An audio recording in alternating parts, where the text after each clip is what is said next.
Hi, this is Browns beat writer Nate Ulrich. I am here at First Energy Stadium. The Browns defeated the Tampa Bay Buccaneers 22-17, and I'm going to do a quick Q&A with Marlo Ryanauer, our columnist. The stage is set, Nate, for a big game on Thursday night against Cincinnati, prime time.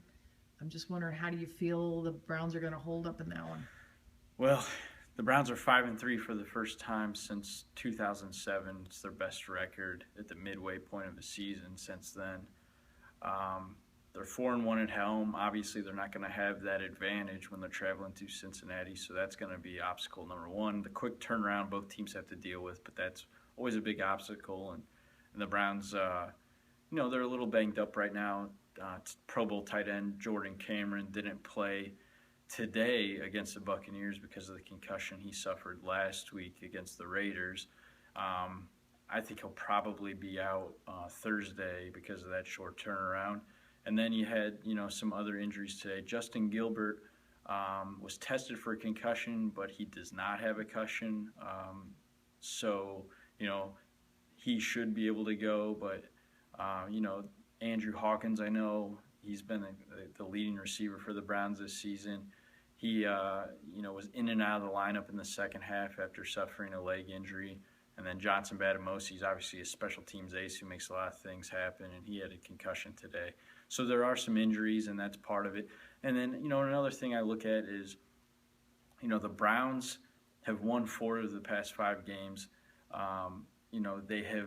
They've basically beaten some bad teams, some teams, like the Raiders who have who are winless, and like the Bucs today who are now 1-7.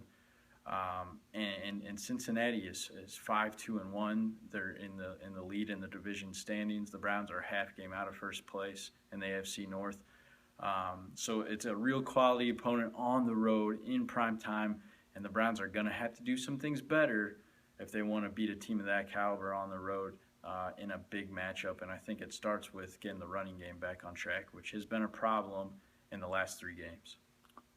Terrance West showed some sparks today. Do you think he's earning their trust back, maybe? I think so. He was inactive a few weeks ago against the Steelers because Mike Pettin and the coaching staff were not satisfied with his effort in practice.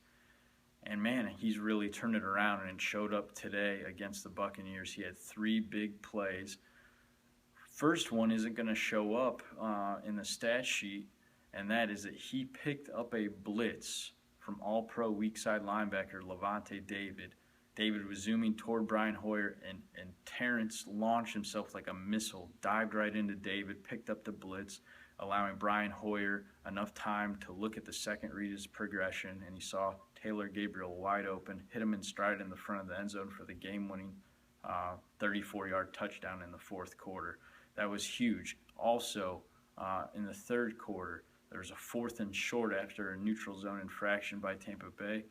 And on that 4th and short, the Browns gave Terrance West the ball, and he picked up the first down. 2 plays later, he caught a wide-open pass in the flat for a 2-yard touchdown from Brian Hoyer. So he stepped up and made 3 big plays.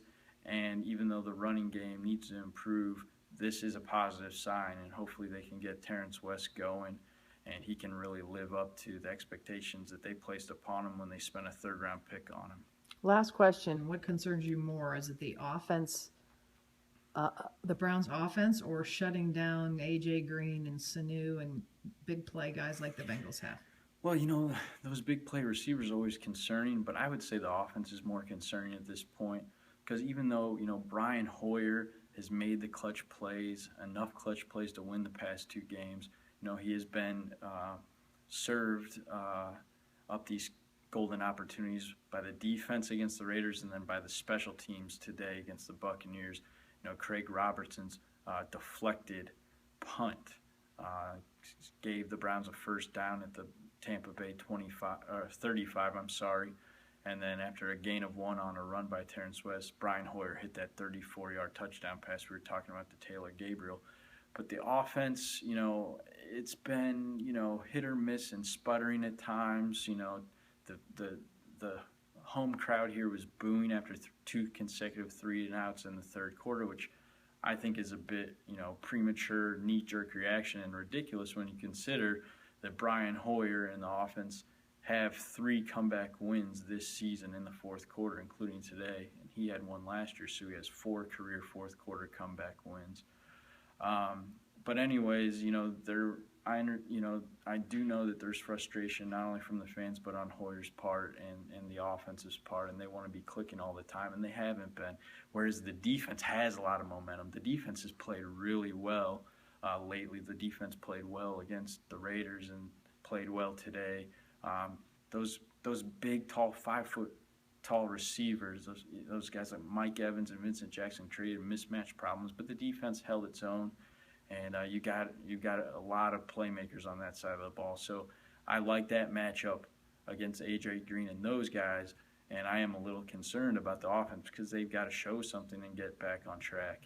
Okay, we'll talk to you on Thursday night, or it might be Friday morning. Yeah, thanks a lot.